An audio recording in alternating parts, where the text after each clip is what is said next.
En Extremadura tenemos el privilegio de poseer un equilibrio perfecto entre naturaleza e historia, y para muestra de ello el programa que os hemos preparado hoy.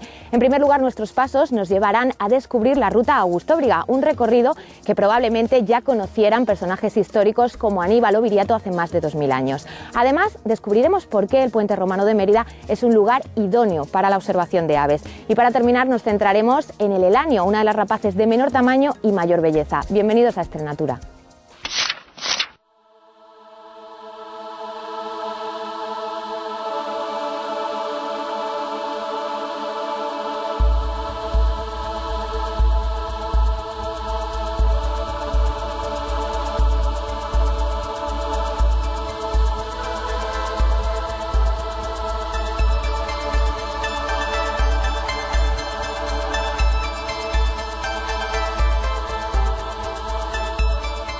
Puente Romano de Mérida, un lugar de paso obligado para los amantes de la historia, del arte y también para los amantes de la naturaleza, ya que este es un lugar privilegiado para observar aves, como hoy vamos a comprobar.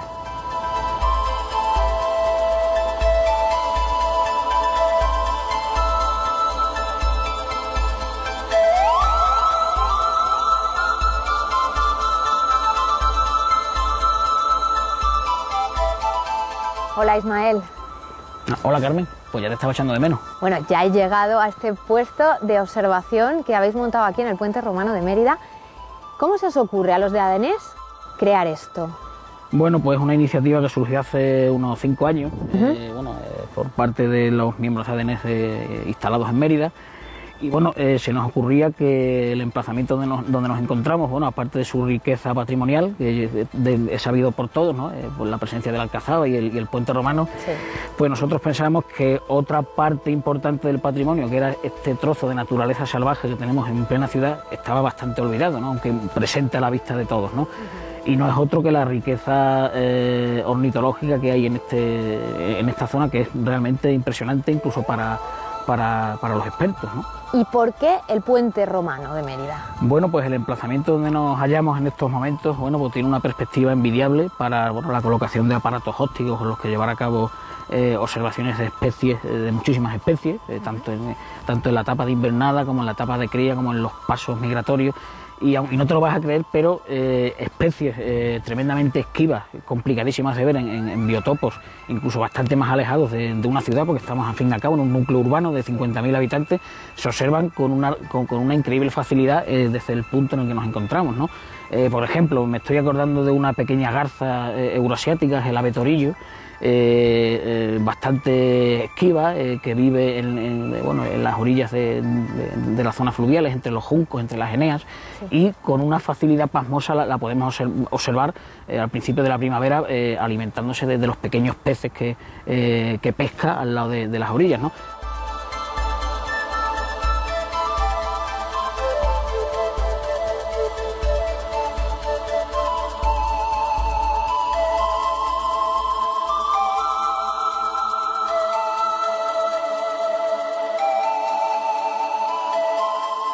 Ismael, una de las joyas, por así decirlo, que hacen posible que podamos ver tantas y tantas aves desde el Puente Romano de Mérida, precisamente sean estas isletas que estamos viendo, ¿no? ¿Por qué?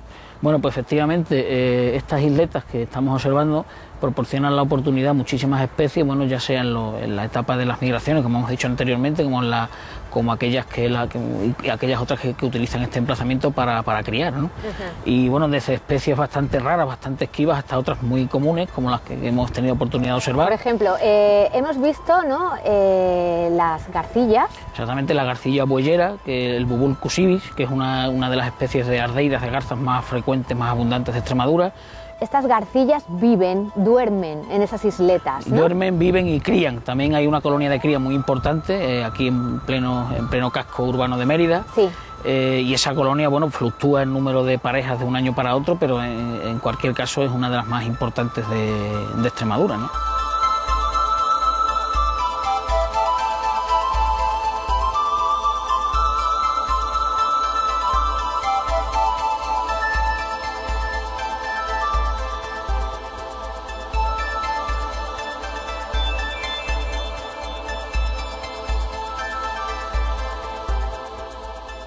¿Cuántas especies podemos observar desde el Puente Romano de Mérida? Bueno, pues con bastante facilidad, por increíble que parezca, pues un total de 60 especies o más se pueden avistar con bastante facilidad desde el emplazamiento en el que nos encontramos, ¿no? No solamente aves acuáticas, también aves forestales. Sí, bueno, aves forestales en el sentido de que, bueno, las zonas de jardín que bordean el río Guadiana, el paseo fluvial, bueno, pues se han acondicionado con especies como chopos, como aligustres, como sauces, y eso hace, bueno, que especies que tenían su primitivo hábitat en el bosque, pues utilicen estas zonas como sustituto de ese primitivo hábitat forestal, ¿no?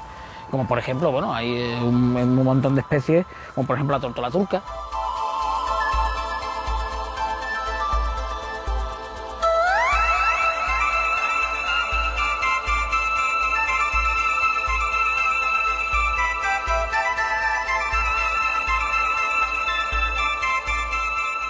El martinete es una especie que tiene ciertos problemas, ¿no?, a la hora de reproducirse.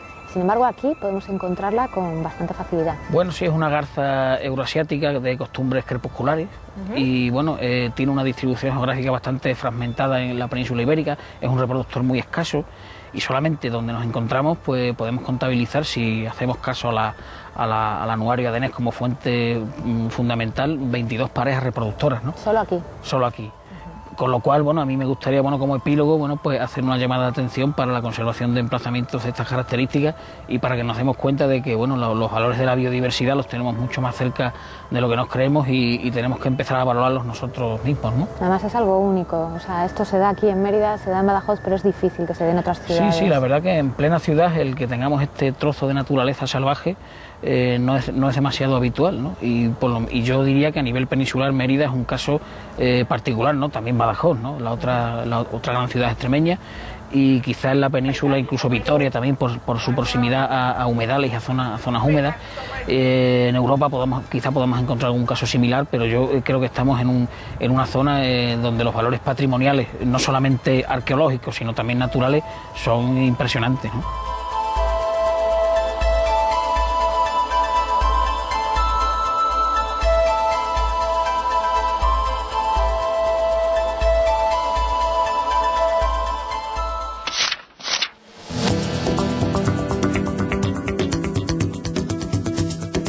Desde que nos levantamos hasta que nos acostamos, en nuestras actividades utilizamos energía.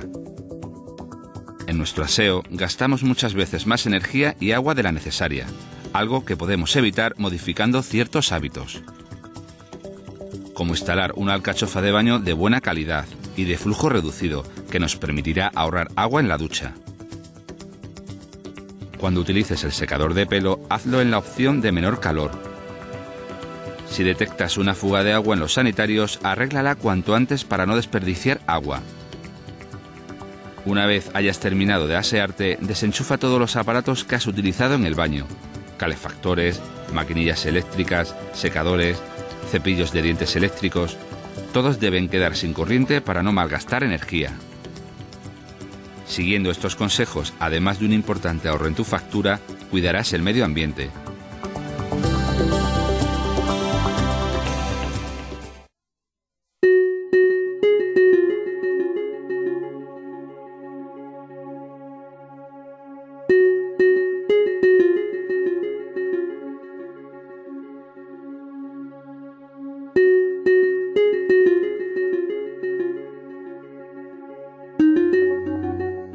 A orillas del río Ibor, río que da nombre y mucha vida a la comarca de los Ibores, comienza nuestra ruta de hoy.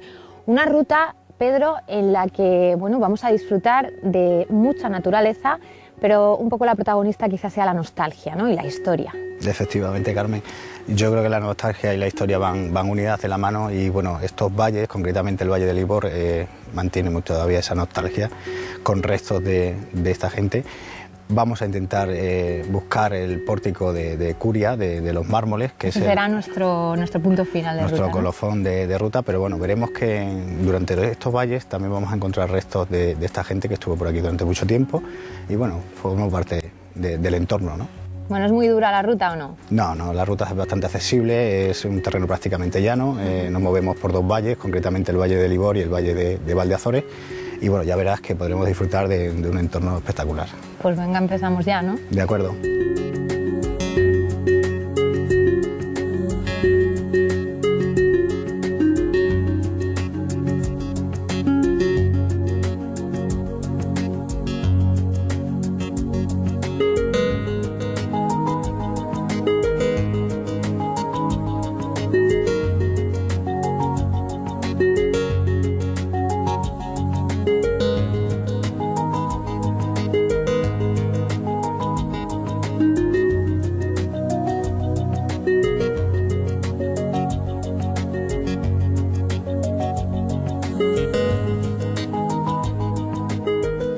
Esta es la Avellaneda, es un pueblo abandonado. Esto tiene mucho que ver con la nostalgia de la que estábamos hablando antes. Y además es un pueblo, Pedro, que está muy ligado a Castañar de Ibor, a la historia de Castañar de Ibor, ¿no? Sí, efectivamente, Carmen. Concretamente la Avellaneda es el origen de Castañar de Ibor. Los primeros pobladores se encuentran aquí y, bueno, como puedes ver, todas estas casas todavía se mantienen en pie. Parece que no quieren que el paso de la historia pase por ellas. El último censo de la Avellaneda es de época de Felipe II, ¿no? Efectivamente, aproximadamente en 1752 se encarga un censo, el Marqués de la Ensenada se encarga de ello y bueno, en ese censo entre mujeres y hombres tenemos unas 70 personas todavía viviendo aún en la Avellaneda. Se habla que en el siglo XV ya empieza la despoblación, pero hablamos de 1752 con 70 personas y peculiarmente un pobre entre esas 70 personas. Vaya, o sea, que pasó a la historia como el pobre de la Avellaneda, aunque solo tenían uno, que está bien. A mí me gustaría entrar. Pues si quieres pasamos. En una de estas casas.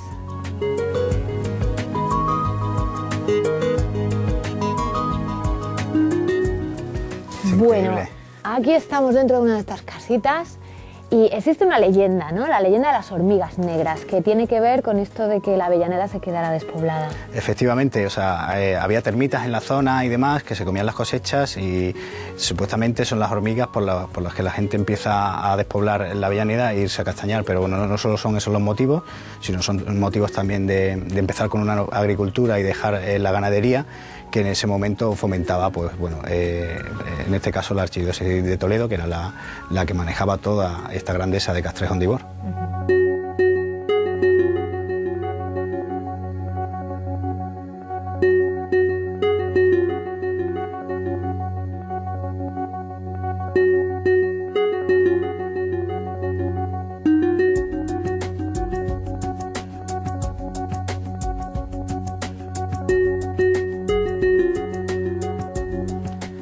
Mira qué noria. Esto es una noria. Esto es una noria. Esto es un mecanismo sí. Para la extracción de agua y el regadío de las pegas que tenemos aquí alrededor. ¿Y dónde viene esto? Esto es originario de Asia, pero bueno, los romanos en esta zona lo sacaron mucho partido, sobre todo para los grandes túneles que hacían con el tema de la minería. Esta concretamente consiste en una viga transversal de madera. ¿Que iría aquí? Que iría en este trozo, sí. Aquí se pondría el burrito, se le amarraría al burro, el burro va girando alrededor de la noria, el sistema empieza a moverse y lo que hace es ir sacando agua que mediante esta canaleta sí. va a parar a todas estas vegas que tenemos aquí enfrente y haría el regadío de toda esta zona.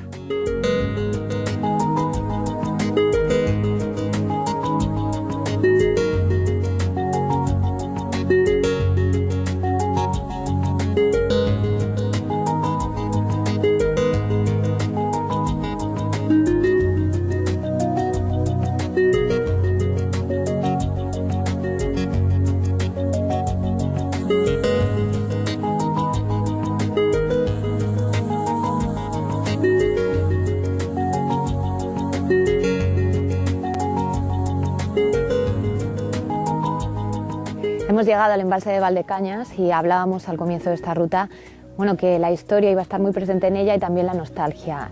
Hemos descubierto un pueblo abandonado, la Avellaneda. Y ahora toca hablar de otro pueblo, ¿no? ¿Qué pasó con la construcción de este embalse? Hombre, la construcción del embalse de Valdecañas, igual que la de otros muchos embalses, pues trajo la parte negativa de enterrar varios pueblos y pueblos con una solera histórica bastante larga. En este caso, el pueblo Talaverilla la Vieja o Augustóbriga. Esa es la parte más negativa de este embalse.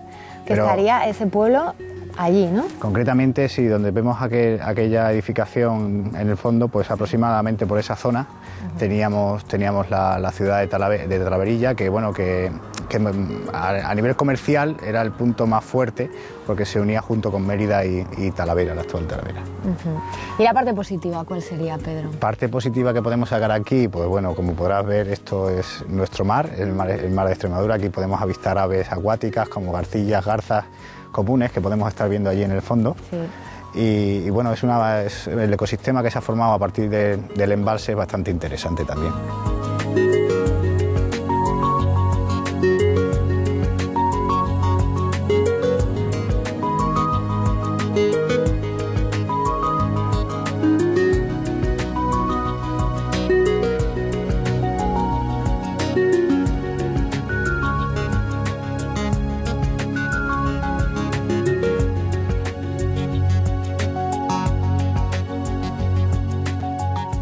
Hemos llegado al pórtico de Curia de Augustóbriga. Pedro, hablábamos de esta ciudad romana muy importante en época romana. Hace un momento cuando hablábamos del embalse de Valdecañas.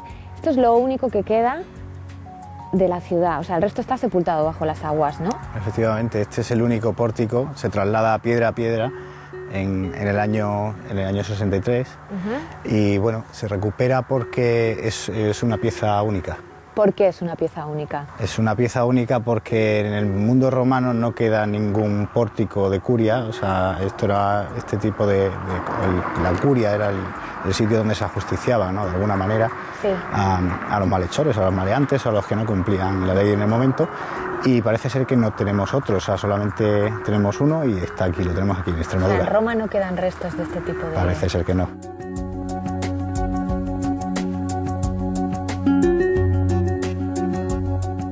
Hemos llegado al final de nuestra ruta, Pedro, una ruta en la que hemos descubierto mucha historia. Hemos seguido un poco los pasos de los romanos y de hecho a mí me consta que personajes muy célebres de aquella época en algún momento también pasaron por algunos de los tramos, ¿no?, de la ruta que hoy hemos descubierto. Sí, tenemos al personaje de Aníbal en la zona de una manera pacificadora, ¿no? Estuvo por aquí, ¿no? Sí, estuvo por aquí. Y luego tenemos también, bueno, la salida de Viriato de un posible campo de concentración y de trabajos forzosos en el valle de Libor. Alguna inscripción en la zona lo corrobora, ¿no?, que es posible que estuviera por aquí también Viriato.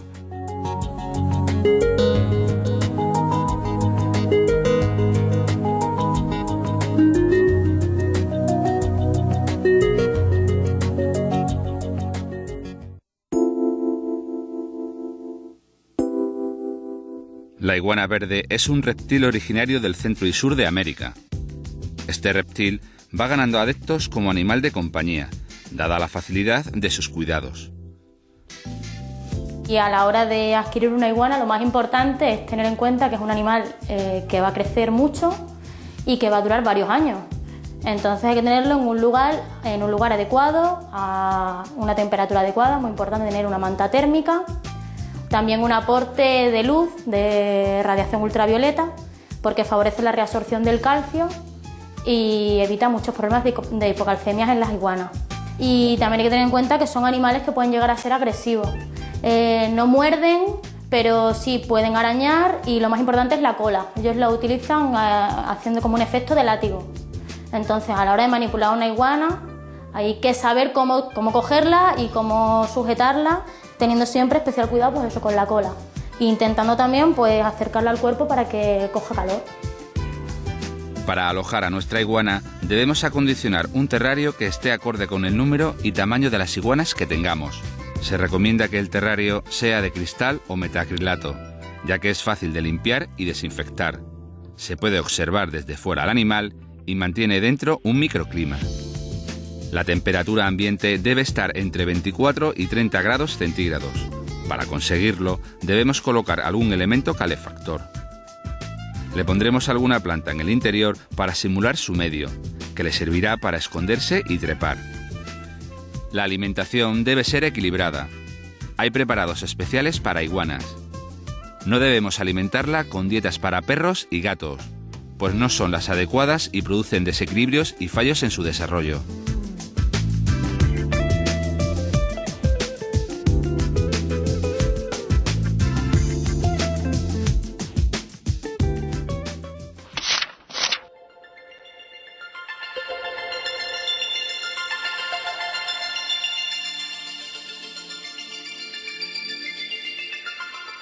El elanio azul es una de las últimas rapaces que ha llegado de forma natural a la península ibérica y se ha adaptado perfectamente a regiones como la nuestra, como Extremadura. Nosotros hoy vamos a conocer un poco más a esta rapaz que tiene un aspecto peculiar, ya que por su tamaño, Carolina, y por su plumaje, pues podríamos confundirla con una paloma, ¿no? Sí, la verdad es que no tiene un aspecto común, así que tenemos normalmente la idea hecha de una rapaz por ser blanco y tener estos ojos tan llamativos, pero sí, ya veis que es una rapaz y además una rapaz cazadora, vamos, que caza estupendamente y como la mejor. Bueno, vosotros aquí en el centro, en Los Hornos, tenéis elanios, ¿no? Y nos vamos a servir de uno de ellos, va a ser quien nos ayude a conocer a estas rapaces. Sí, tenemos varios elanios, pero hoy nos vamos a ayudar de uno especialmente que tenemos aquí, bueno, que le tenemos un cariño especial porque ya lleva mucho tiempo con nosotros, se llama Leo y él nos va a servir de guía y para poder verlo bien. Venga, pues vamos a verlo. Vamos.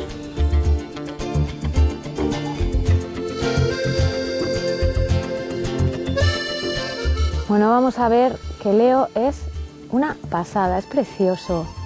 Y vamos a hablar un poco de ese color rojo que es una de las señas de identidad del elanio, ¿verdad? Sí, los elanios tienen ese color rojo en los ojos, pero vamos, eso lo tienen solo de adultos, porque cuando son pollitos lo tienen marrón o grisáceo y a medida que van haciéndose mayores se les pone de ese color. Las plumas, por ejemplo. Sí, también. Bueno, las plumas tienen una característica que es bastante peculiar, Carmen, porque esas plumas le pasa como a las rapaces nocturnas, como ellos cazan en horas casi de noche, necesitan no hacer ruido al volar. Entonces tienen por encima como una especie de pelillos, diríamos, que cuando mueven las alas amortiguan el sonido y entonces le permite cazar de noche sin hacer nada de ruido y así no se le escapa el ratón.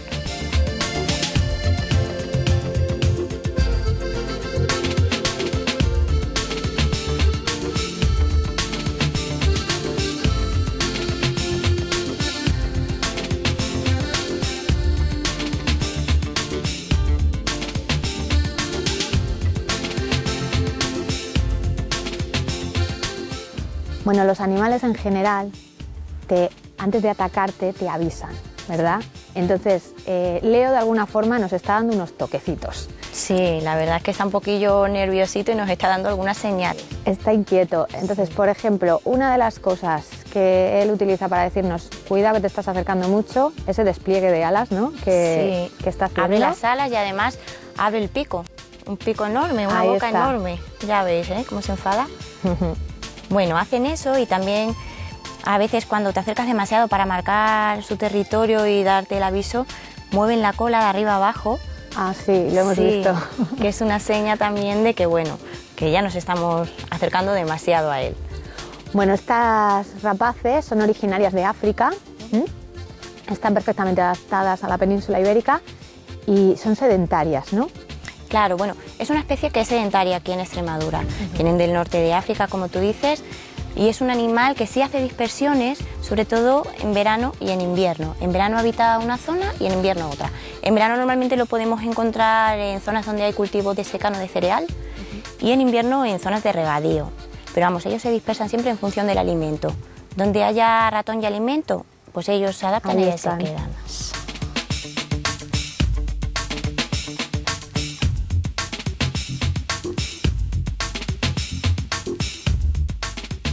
En todo momento hemos visto, Carolina, que no lo podemos dejar suelto, es decir, que hay una cuerdita de seguridad para que no salga volando. Esto indica que no tiene ningún tipo de lesión, que la historia de Leo es más triste. Sí, la verdad es que es mucho más triste porque ya has visto que está perfectamente, podría volar sin problemas, pero el problema que tiene es que es un animal que viene de cautividad.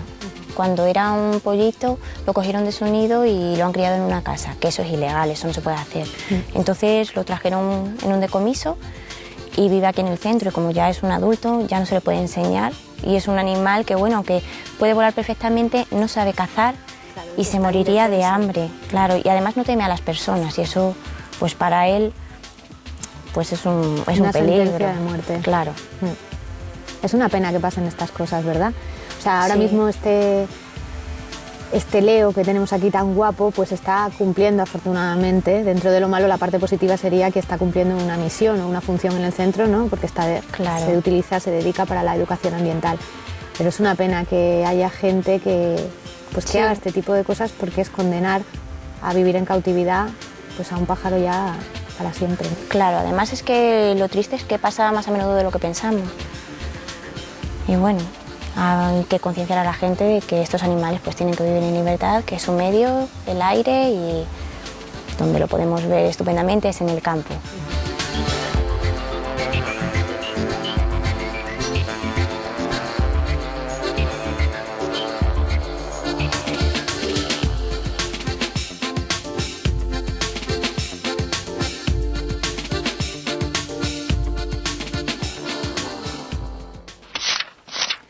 Leo se ha empeñado en despedir conmigo el programa. Esperamos los dos que hayáis disfrutado mucho de los reportajes. Volveremos en una semana, el próximo domingo a las 8 de la tarde. Hasta entonces puedes volver a ver Extrenatura gracias al servicio de televisión a la carta que encontrarás en canalextremadura.es. Hasta la próxima semana. Vamos, Leo. Y adiós. Adiós.